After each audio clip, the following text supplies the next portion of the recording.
All right, what's going on, everybody? Today we're going to be doing a review for the final episode of Fully Coolly Progressive.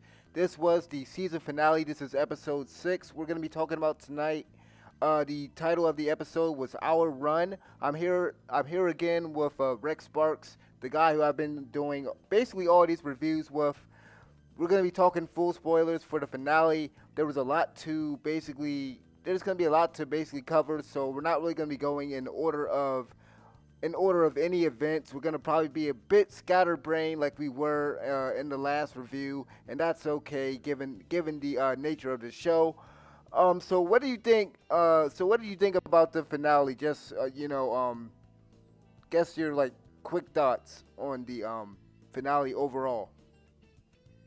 Um, I enjoyed it, but I'm left with a lot more questions and answers. Well, especially like the Rickenbacker, like being in the world, and just and like again, Haruko just gets away scot free. Um, Genu's back, thank God. So there's a possibility that she could be in alternative now. I So had a feeling. I had a feeling she was gonna come back.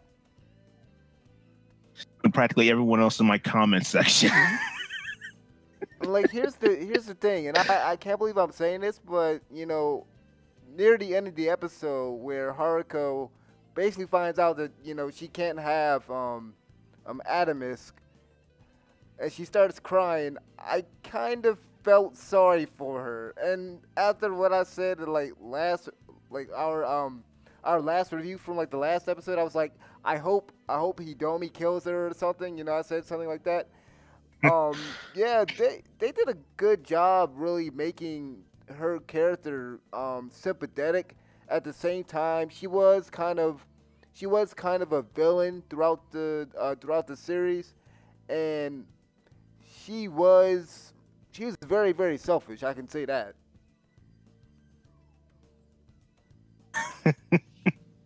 Yeah, no kidding. Yeah, and like it does kind of play up the sympathy card. Like when you think about like just she wants to be with this god bird. I'm like, oh my god, why are you hitting me in my feelings? Not after everything you've done. No, no, I'm a little bit more cold hearted than you because it's like, where's the justice at? Where's the justice at? You can't keep getting away with this. You're gonna ruin more lives in the next season. Just And then when like this time you have four to go through. And Go then ahead. when like so like when Jinyu finally appears and like just that brief moment with them, kind of her kind of hugging, well not really hugging her, but you get what I'm saying. Like that was a good moment considering all that they went through and stuff. And Jinyu doesn't seem to be mad at her or anything like that. She just like she smiles at her, sort of like okay, you know I understand. Get it. We're both on the same page now. And basically now you see now you know what I've been telling you this entire time. And I I guess she's come to terms with it now, but I think she's still gonna go after him. Otherwise season 3 wouldn't be a thing. But and also her eyes turned back to green and her hair turned back to that lime pinkish orange that I've been so heated about when she threw up out of my skin. I'm like, wait a minute, what happened to the pink tint? Her eyes are back to normal. Why do you do this? You're See, making me ask more questions. see, the thing is, the other week when you brought up her like that, there was an age discrepancy. You said like in the first season she was like what 19 or whatever, and in this season they said she was 16, and then you're talking about like the hair and everything, and the more that I'm thinking about that, and then you were texting me throughout the show, you was like, "Where's Nauta? Where's Nauta? Are we gonna see Nauta for this finale?" I'm thinking maybe all of that happened before all of this. Maybe I could be totally Wow, I off, didn't. but I mean it's a theory. I mean maybe this takes place, before all that. I mean, before like the events of Progressive that would explain like a sequel to the first season, but a prequel to Progressive, that would make sense considering like the Rickenbacker is just there. Like the original guitar is basically in that world, and I'm like, wait a minute, the kid wouldn't just give up the guitar just willy nilly like this. So why is it here? And it's just that's. But then again, she calls the robot Conti. So I gotta be totally wrong about that, because then that means that the events of the first season has already happened. So yeah, that theory is kind of out of the window. Like, this show is so weird, it's kind of hard to kind of piece everything together. And speaking of weird, yeah, I just. Oh my god, yeah, that's just. Well, go ahead. Say what you was gonna say. No, maybe I just want to agree with something because like it doesn't make any sense how that guitar is just there. And now she left the red one in there, and it's like, why didn't you just use it for dual wielding? You can, and I know you can merge the two together because we've seen it before. It's like, stop making me ask questions. Stop. Go ahead. So speaking of weird, Aiko. So like Aiko was a character introduced in the third episode, and I rewatched all the episodes, both yesterday and then today. I was able to watch all of them again. And if it wasn't for this episode, I was about to say, Aiko was a wasted character. Why did they introduce her? So now we got that payoff with her. We finally kind of know why she exists in the show. That crazy thing that happened to her head where it's like a little plant thing that came up out of her head, and then like Hidomi's mother is talking to Hidomi basically through her, and Hidomi is able to see her mother through Conti because he's kind of like a television or whatever. I thought that was cool. I thought that was something cool that they did. Yeah. But one thing I will say, I can appreciate the fact that they paid off just about everything, even though we still have a lot of questions and stuff. They paid off a lot of stuff that they foreshadowed, even in the first episode, like in that dream sequence where we see Hidomi basically walking through what looks to be a ruined city, covered in white. Early on in the episode, the thing for like medical mechanics starts shooting out this white stuff or whatever, and it's getting on people. I guess turning people not necessarily, I guess, into stone, but basically everything is covered in white. And then her and Haruko get like sucked into, I guess, either Atomisk or another dimension or whatever. Like, it's kind of even hard to really describe all the crap that happened in this episode. Yeah, I was like, I can't keep up with this. It's like I'm trying, but it's like, is this another dimension? Is this in the Godbird? What is happening right now? And also, you got the girl getting character progression. You even got Hidomi's mom getting progression in this while this is all going on. I'm like, are we really doing this now while the giant red Godbird is out there right now? You want to do this now? You choose now. Okay. This show can do what it wants. I'm not saying it's a bad thing. But it's like you picked the weirdest time to be doing like character progression now. It's like, really? You do this now? Go ahead. At some point they had to mend their relationship because after last week's episode where Hidomi basically blows up at her mother because she basically wants to move on. She basically wants to move on and close down the cafe and just move on and forget about her father and everything. But they were able to basically work that situation out. They're gonna run the cafe together and everything. But what I'll say, just in general, I thought the episode was really well paced. It was very fast paced episode, what we're used to with Fully Cooley. We got a lot of the pillows tonight. which I know is what a lot of people want. They don't really want a lot. Like what I'm noticing, or what I have noticed throughout this season is people want the pillows in every single scene possible.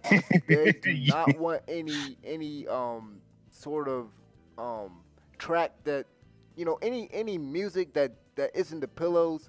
If it's just like I don't know the right word for it, but I guess you could say like not necessarily like pre-recorded track, but just like I don't even know the right word for it. But if it's not a track that is pillows, people have a problem with it, and In I can appreciate the fact that they used the pillows kind of sparingly in this season because even like I said, I've rewatched a lot of the episodes and stuff. Within every episode, they had a pillow song. They had about maybe two or three pillow songs per episode.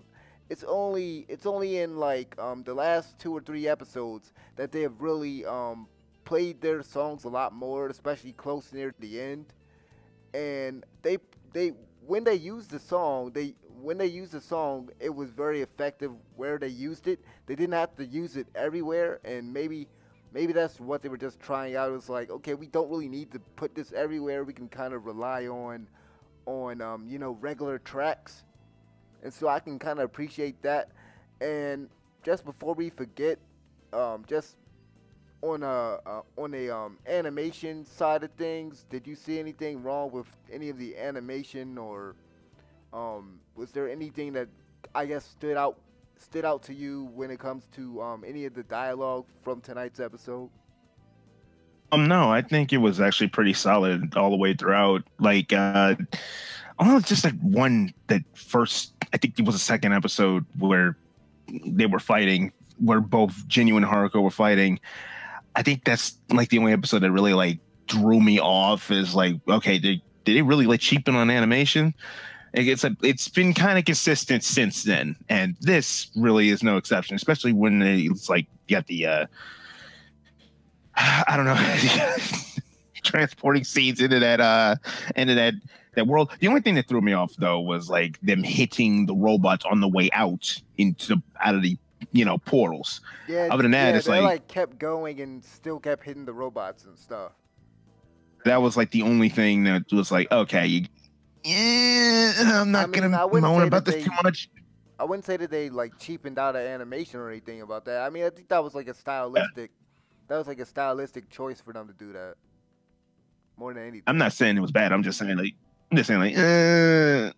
okay, okay, it was just okay. That part only in particular. Other than that, it's like good throughout, and especially like what you said with the use of the pillows all the way through.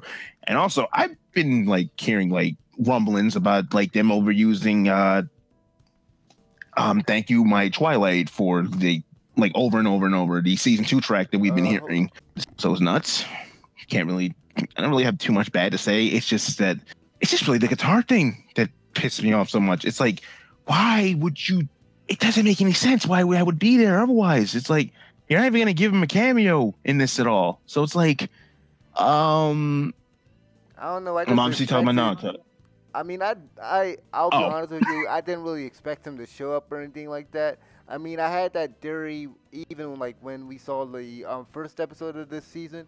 I thought that okay, well maybe he's gonna end up showing up as like her father or something.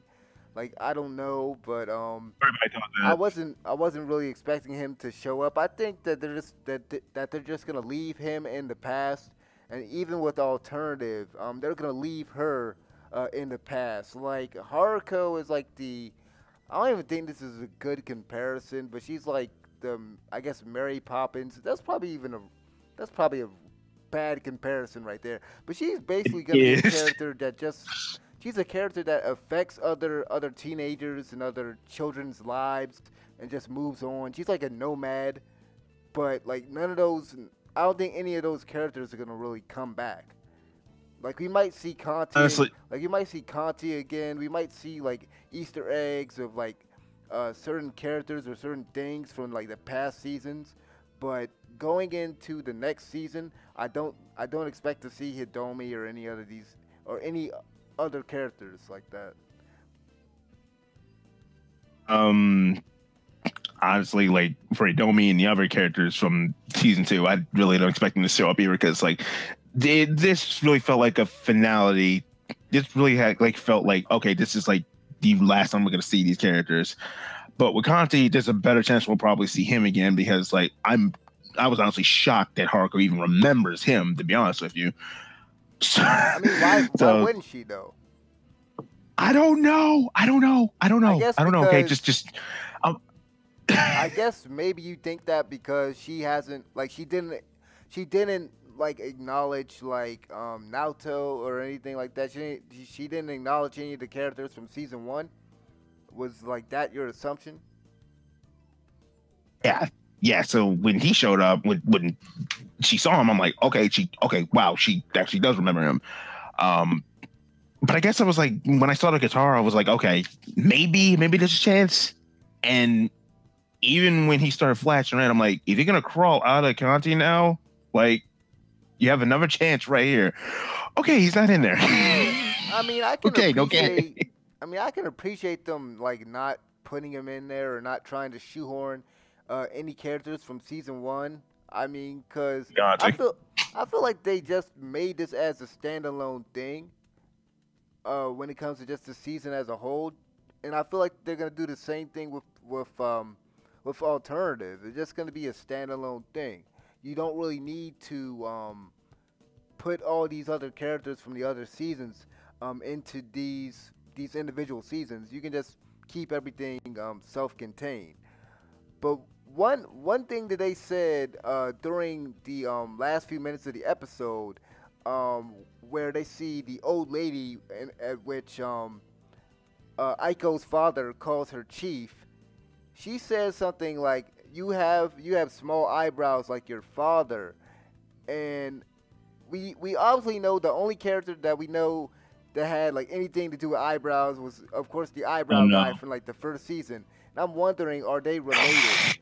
I mean, he didn't have small eyebrows. He actually had big eyebrows, but could that be his father or like his grandfather or cousin or whatever? That's what I'm thinking. That could be a nice little nod, but I mean, and they both have red hair, so.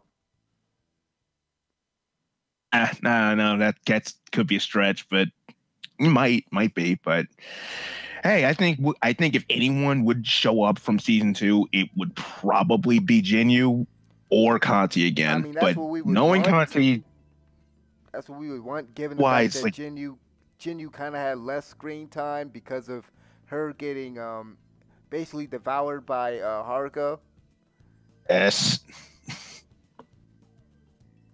Like, we ain't never gonna let that go.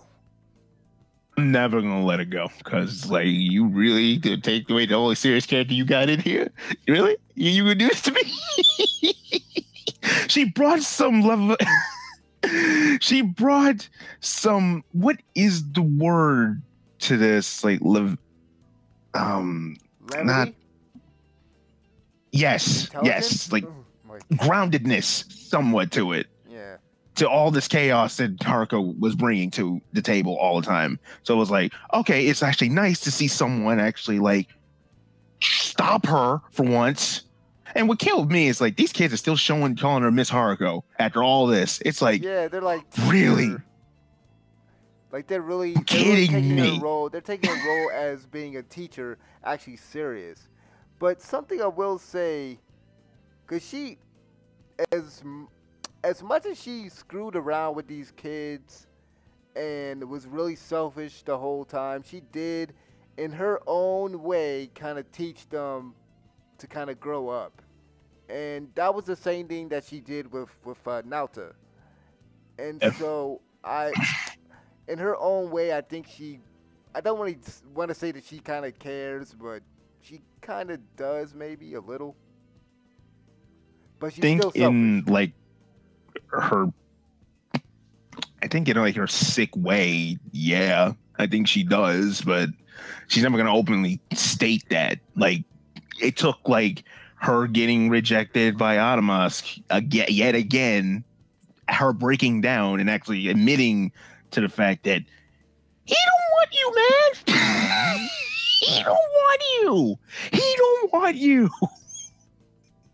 just that scene of her So, crying and like she punches him in the face and then when he transforms into Jinyu, just going back to that, I just thought that that was honestly that's the scene. I think that's like the scene that really stood out to me throughout this entire episode, throughout all the craziness that happened throughout the episode. I think that was the strongest and most powerful scene. Of course, again, we were talking about earlier with Hidomi and her mother kind of reconciling and kind of figuring out where to go next, with just moving on from her father and stuff.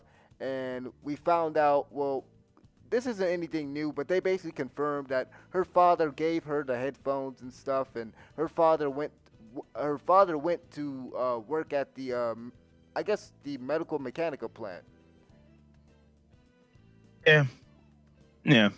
I mean, if there's any standout moment from this, it's that moment. Even though I'm like, I don't know, I'm more cold. That I'm more colder than you. I broke down a little bit. I'm gonna say like it did affect me a little bit because it did. It's just like we never see her in this state, so it's kind of like weird for me to accept. Like her barriers are down. And she's actually crying here. What do we do in this situation? And as much as she criticizes like everybody else about growing up and being childish and stuff like that, you can tell that she's kind of immature herself. And like I Oh, said, they say she's what 16 or 19 or whatever. I 19. yeah, yeah, 19. 19. But yeah, and this they said she was 16, I believe. So she's only like a few years older than them or whatever. But whole point is she's kind I of think childish herself. She's kind of immature herself. So, and that just goes back to what I said, last week about basically Jinyu being the rational one. The one that, like you said, keeps everything grounded. And kind of just telling her that you need to let this guy go because he really don't want you. And she pretty much found that out by the end of the episode.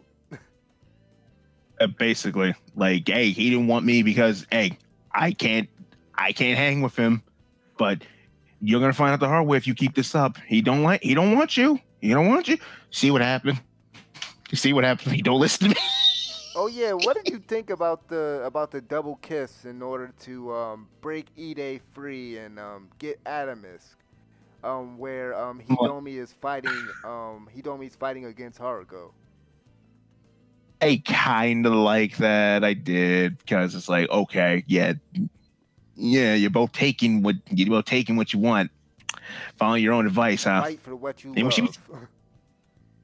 yeah, like when Haruko was giving that speech, like in the beginning of the episode, I'm like, are you speaking from personal experience here with taking what you want? You speaking from personal experience here or something? Almost as if you've actually done this before. Be giving a speech. So, yeah, I like that scene, to be honest with you. I just like most of everything in this finale, dude. Like, I can't really like the way Haruko accepting, like, yeah, breaking down, that's probably the highlight. And seeing Conti like have his body back.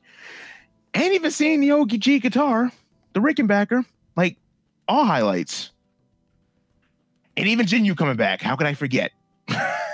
Just, I can't wait for September because apparently everything is Mama is coming in September. I mean, I'm sure that a lot of people will probably find some issues with the episode or issues with this season overall. But overall, I thought this was a great finale to a great season.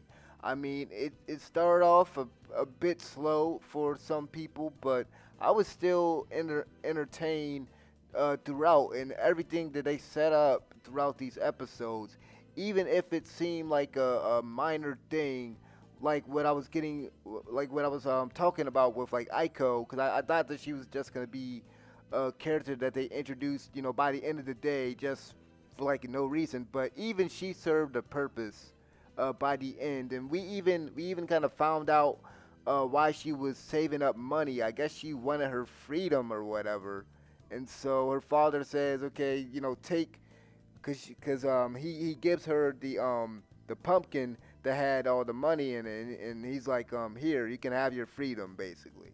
And so we kind of get a little bit more as to her purpose and what she wanted and stuff. And so I felt like they basically wrapped everything up nicely within the episode. It was paced very fast paced episode, but you were able to basically process just about everything that you needed to process, or at least in my opinion. Like we said, the animation, or at least as far as I can tell, I couldn't see anything wrong with the animation. I'm pretty sure that people really that really know animation and stuff like that could probably point out some things that were wrong or whatever, if there are any. As I've said throughout this season, the voice acting has been top notch, and Haruko's voice acting really, that voice actor, I don't know who else they could have gotten for her. I don't know who the voice actor is, Hey, Walgreen. but man, she's able to just do so much with the character, and really she has range. Like, she's able to show so many different emotions with this character, who who who at a lot of times for the majority of the season, you kind of hate her. She's kind of a villain, but like we were saying, you can kind of be sympathetic to her by the end of the episode and by the end of the season. And so, yeah, that's pretty much all I have to say about this. Pretty much about this episode. Final thoughts?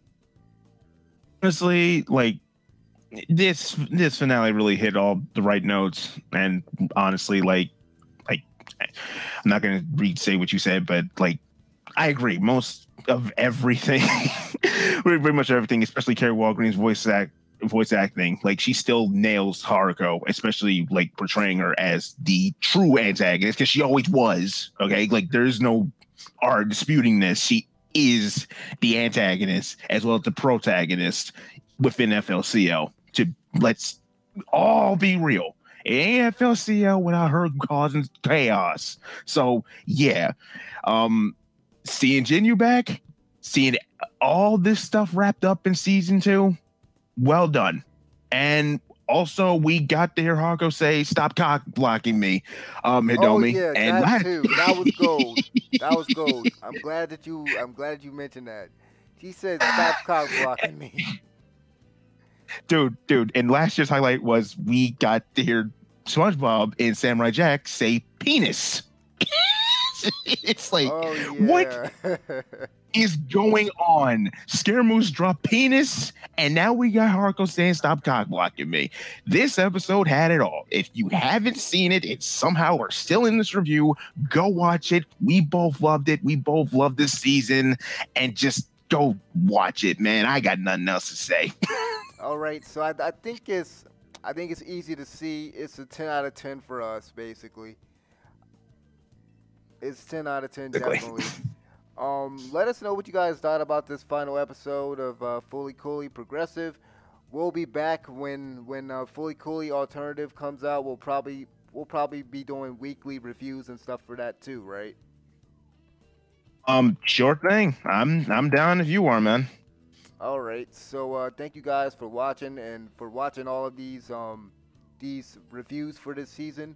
I know we kind of got off at a rough start with my microphone kind of messing up, and hopefully the microphone quality, my microphone quality in particular, is a lot better, especially for tonight, because I was having a few microphone troubles even before we started recording. So hopefully everything comes out fine and everything. But thank you guys for watching. Like the video, subscribe, and we're out of here. Peace.